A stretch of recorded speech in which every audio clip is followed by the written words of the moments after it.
Very good morning students.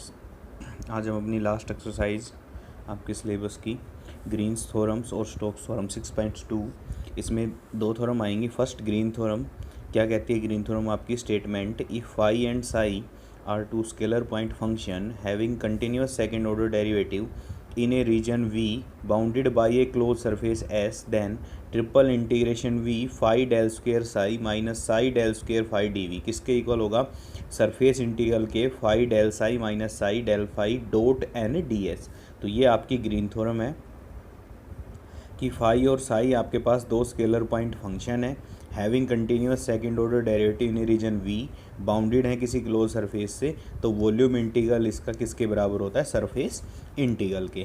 Proof देखो, by Gauss divergence theorem आप ये कह सकते हो volume integral del dot F किसके इक्वल था? Surface integral F dot n d s के। अब एफ को पुट करो phi del of psi, so that del dot F कितना हो जाएगा? Del dot phi del psi, F की वैल्यू पुट कर दी, यहाँ से सोल्व किया तो कितना आ गया? एक बार फाई बाहर del dot del psi plus एक बार डेल फाई डेल साई, कितना बन गया ये? Phi del square psi plus del phi del Sai.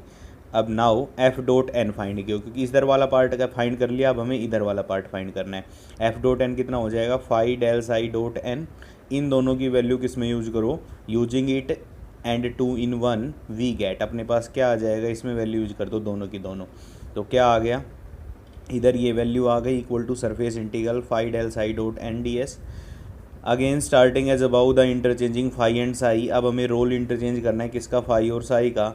तो ये वैल्यू आ गई आपके पास, दोनों को सब्ट्रैक्ट कर दो, आपकी क्या आ जाएगी? ग्रीन्स थ्योरम्स आ जाएगी। तो ग्रीन्स थ्योरम की एक ये फॉर्म है, दूसरी फॉर्म ग्रीन फॉर्म की दे रखी है ये वाली चीज़ सेम रहेगी। इसमें क्या हो जाएगा? फाई कर ली साई बाई कर ली एन माइनस साई कर ली फाई बाई कर ली एन डी एस। तो ये जब आपका सरफेस डी एस दे रखा हो, एस दे रखा हो, उसमें सीधी फॉर्म लगाने के लिए, तो ये आपकी अनदर फॉर्म है ग्रीन थ्योरम की। उसके बाद आती है आपकी स्टोक्स थ्योरम्स, जो 6.2 में most of example Stokes theorem के ऊपर ही हैं। Let S be a piecewise smooth open surface bounded by a piecewise smooth simple curve C if F of x y z. तो हमें देखो integration सी पे मिलेगा, जो बाउंडेड स्मूथ वाइज कर्व जो दे रखे सी, या तो वो बाउंड्री होगी किसी की या फिर जो भी कर्व दे रखी होगी, उसके ऊपर इंटीग्रेशन किसके इक्वल होगा? कब? जब F of x y z be a continuous vector function which has continuous first order partial derivative in a region of space with contain S, then integral over C F dot d r. Line integral किसके बराबर होगा? ये surface integral के ऊपर। किसके ऊपर होगा ये? उस कर्व के ऊपर जो सी के ऊपर है, जो उस सरफेस के अंदर कंटेन है, जो कंटेन्स करती है।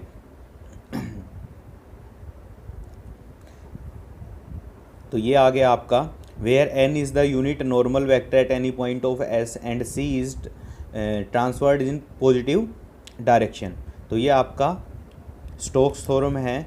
क्या होती है ये? Phi integral over C F dot d r equal to integral over C double integral surface curl of F dot n d s. तो ये तो हमने फाइंड ही किया था इसके ऊपर काफ़ी बार, 5.3 में भी किया है, 6.1 में भी किया है। तो ये किसके बराबर होता है? Line integral F dot d are. तो ये कम्बिनेशन हमें देती है स्टोक्स थ्योरम लाइन इंटीग्रल और सरफेस इंटीग्रल के बीच में, लेकिन ये कर्व के ऊपर है। वो सरफेस पे था, ये किसके ऊपर है? एक कर्व के ऊपर। ये आप पढ़ लोगे क्योंकि बुक में दी हुई हैं ये सारी चीज़ें। ये आपकी स्टोक्स थ्योरम्स दे रखी हैं कार्टेशियन फॉर्म में। कैसे लिखोगे? F1 dx plus F2 dy किसके इक्वल होगा? करली F2 बाई करली x। देखो F2 का x के रिस्पेक्ट में और F1 का y के रिस्पेक्ट में, दोनों का डिफरेंस dx dy। तो ये फॉर्म दे रखी है कैसी? आपकी Cartesian form of Stokes theorems. अब चलते हैं एग्जाम्पल की तरफ। एक्सरसाइज 6.2 फर्स्ट आपका दे रखा है वेरीफाई स्टोक्स थ्योरम्स। हमें स्टोक्स थ्योरम को वेरीफाई करना है for the function x square i plus x y j integrated round the square in the plane z equal to 0 whose sides are along the lines x equal to 0 x equal to a y equal to 0 y equal to a। ये दे रखा है कोई square है in the plane z equal to 0, मतलब x y plane में दे रखा है। whose sides are along the line, ये दे रखी हैं, ये इसकी साइड्स हैं। तो देखो साइड्स यहाँ से पता चल जाएगी, x 0 से कहाँ तक? a तक। तो x की वैल्यू ओरिजिन से हमने a तक ले ली, तो ये इक्वेशन बन गई इस लाइन की क्या? y equal to 0। फिर दे रखा है क्या आपके पास? x तो a से a पे ही था, y 0 से a तक, तो y 0 से a तक, तो इस लाइन की इक्वेशन बन गई x इक्वल टू a। तो ये क्या बन गया आपके पास, स्क्वायर बन गया, जिसके पॉइंट दे रखे हैं 0 0 a 0 a, ये आ गया आपका कितना यहाँ पे a आ गया दोनों साइड, ये आ गया 0 a। तो ये सभी लाइन की इक्वेशन हमने लिख ली यहाँ पे। अब देखो हमें क्या फाइंड करना है, integration over C F dot d r किसके इक्वल दिखाना है, इन डबल इंटीग्रेशन ओवर सी किसके equal, curl of F dot n d s के इक्वल दिखाना है। तो दोनों वैल्यू लेके चलेंगी, दोनों वैल्यू बराबर आ जाएंगी, तो दोनों इंटीग्रेशन बराबर हो जाएंगे। तो पहले हमने निकालना है line integral F dot d are. तो एफ की वैल्यू आपके पास यहाँ पे दे रखी है एक्स स्क्वायर आई प्लस एक्स वाई जे। डी आर की वैल्यू आपको पता है क्या होती है, आप मानोगे D x i plus D Y जे, क्योंकि आर को आपने, अब जेड तो जीरो है तो आर आप क्या मान के चलोगे, x i plus Y j. तो डी आर की वैल्यू कितनी आ जाएगी आपके पास यहाँ से, d of x i plus d of y j. तो एफ डॉट डी आर निकाल लिया हमने यहाँ से।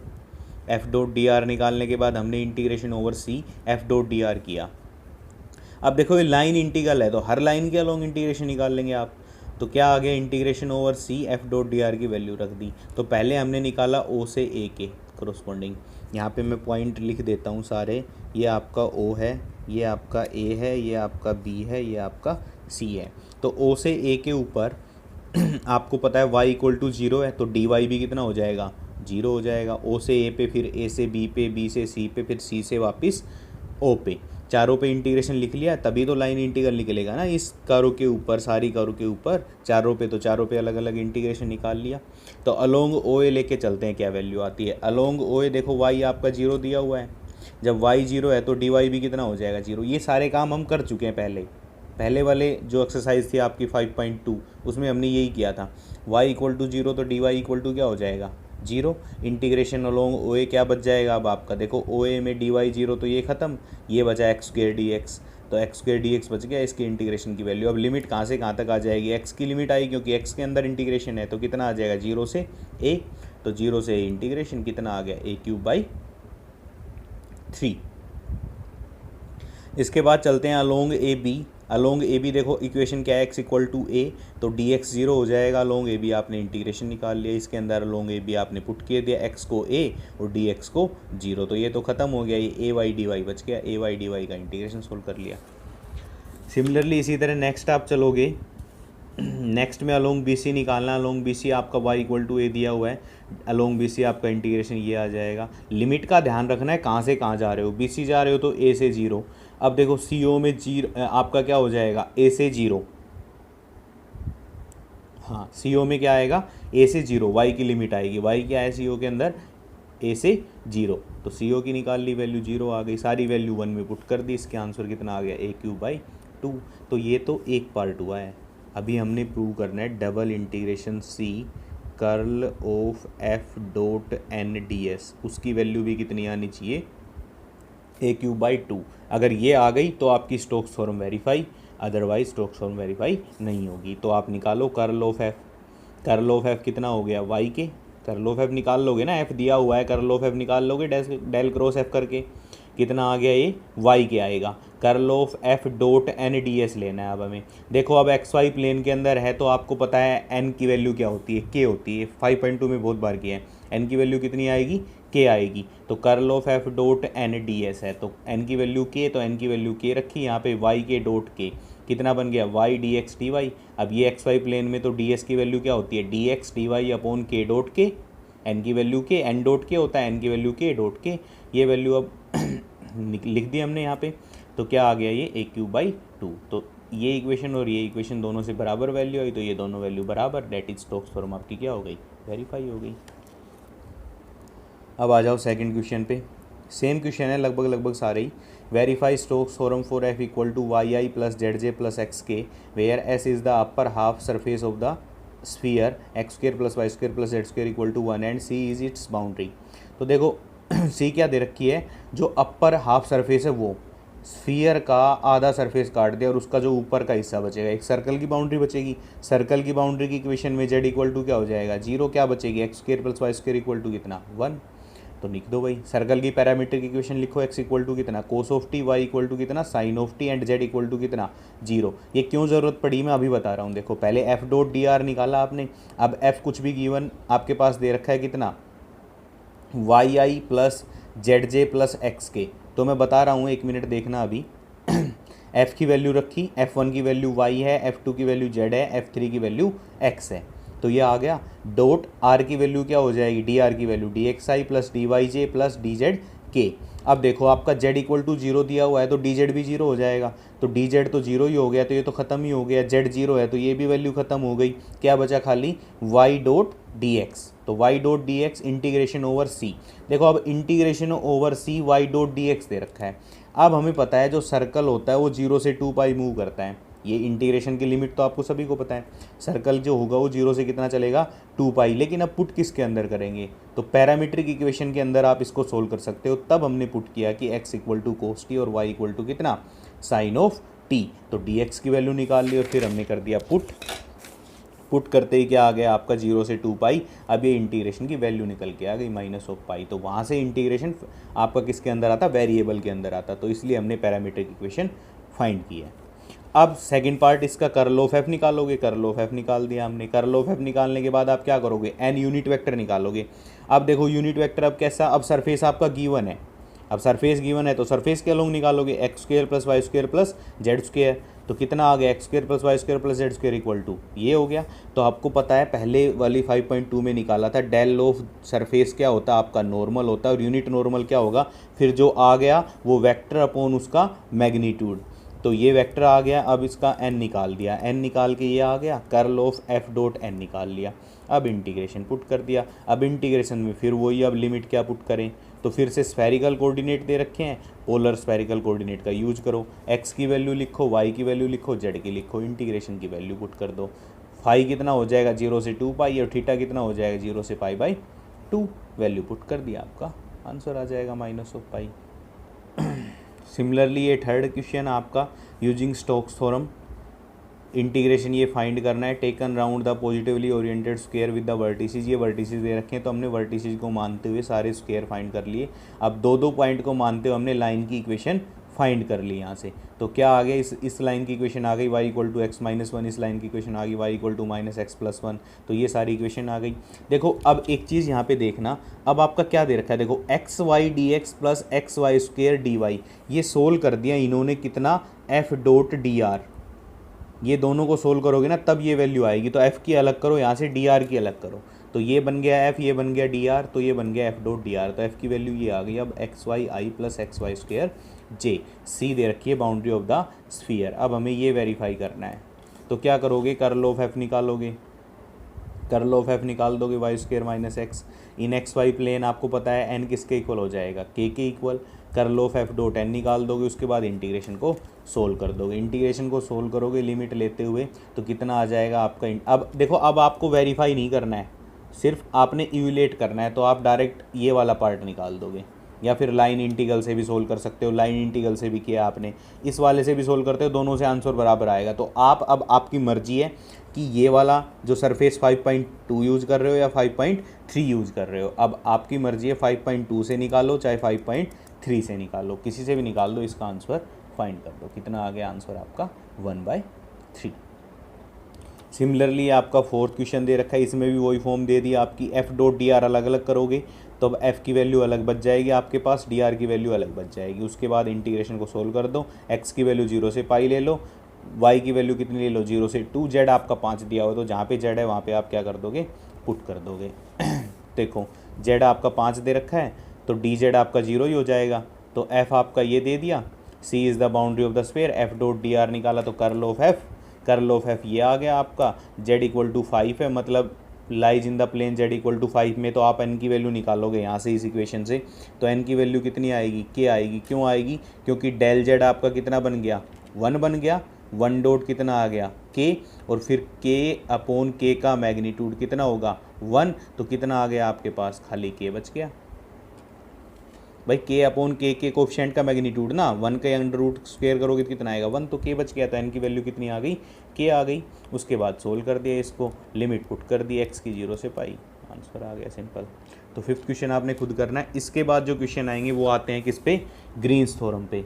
अब ये आ गए आपके 5 तक, ये आ गए। उसके बाद 6, 7, 8 आपने करना है। मैं 10th क्वेश्चन करा रहा हूँ ग्रीन्स थ्योरम्स का।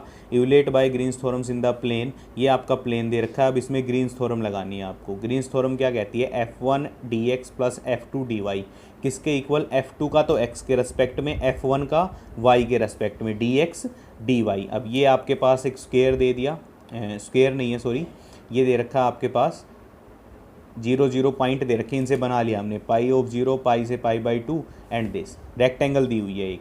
तो ये इंटीग्रेशन ओवर सी किसके इक्वल होता है। अब ये वैल्यू पुट कर दो, F2 बाई एक्स, करली बाई करली एक्स, F2 की वैल्यू रखी हमने, माइनस करली बाई करली वाई किसकी, F1 की वैल्यू dx dy। इंटीग्रेशन को सोल्व कर दिया। लिमिट दे रखा है, एक में 0 से पाई, दूसरे में पाई 0 से कितना, पाई/2। तो 0 से पाई/2 तो y की वैल्यू, 0 से पाई किसकी वैल्यू, x की वैल्यू। डायरेक्ट पुट कर दिया, आंसर आ गया। बिल्कुल सिंपल क्वेश्चन है आपके।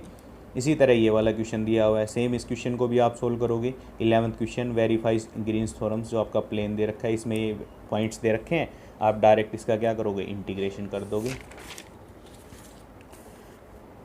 निकालोगे सारा along OA, along AB, along BC, along CO, then उसके बाद पुट करोगे वैल्यू आपकी आ जाएगी। तो ये क्वेश्चन मैं आपको एक बार फिर से दिखा देता हूँ कंप्लीट, ये मैंने सोल्व किया हुआ है। अलोंग BC ये आएगा आपका 40/3, अलोंग CA आएगा -8/3।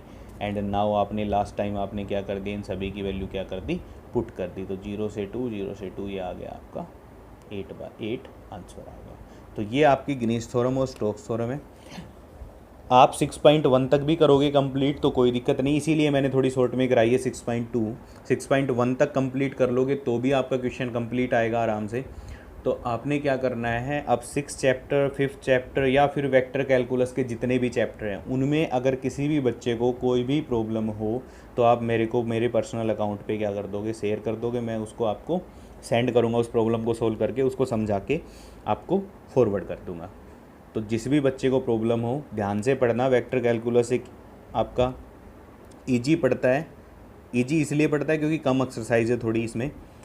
उसके बाद अगर आप करो तो लगभग फार्मूला बेस्ड क्वेश्चन आपके सारे हो जाते हैं। थोड़े इसमें दोनों जो 5th और 6th चैप्टर थे इनमें थोड़े डायग्राम वाइज आते हैं, बाकी आपके इजी से निकल जाते हैं लगभग ऑलमोस्ट पोर्शन। तो आप वेक्टर कैलकुलस को अच्छे से करोगे, अच्छे से करने के बाद ही आप मैथ में अच्छे नंबर ला पाओगे। Thank you once again. मैं आपको बता रहा हूँ कोई भी प्रॉब्लम हो वेक्टर कैलकुलस में किसी भी तरीके की तो आप मेरे को सेंड कर सकते हो। Thank you. आज आपका टॉपिक सारा ख़त्म होता है मेरी ओर से। अब आप कितना कर रहे हो कितना नहीं कर रहे हो ये आप ही जानते हो, क्योंकि वीडियो में ये तो दिखाई नहीं देता कि कौन कौन कितना पढ़ रहा है या नहीं पढ़ रहा है। तो अब आप करोगे टेस्ट वगैरह, आप कभी देना चाहो ऑनलाइन तो मैं आपके लिए एक टेस्ट बना सकता हूँ। ऑनलाइन आप टेस्ट भी दे सकते हो, अपने खुद का चेक कर सकते हो, लेकिन वो अब आपकी मर्ज़ी होगी कि आप कितनी ईमानदारी से उसको कर रहे हो। तो ये अब आपकी सोल्व करने की जिम्मेवारी है। Thank you.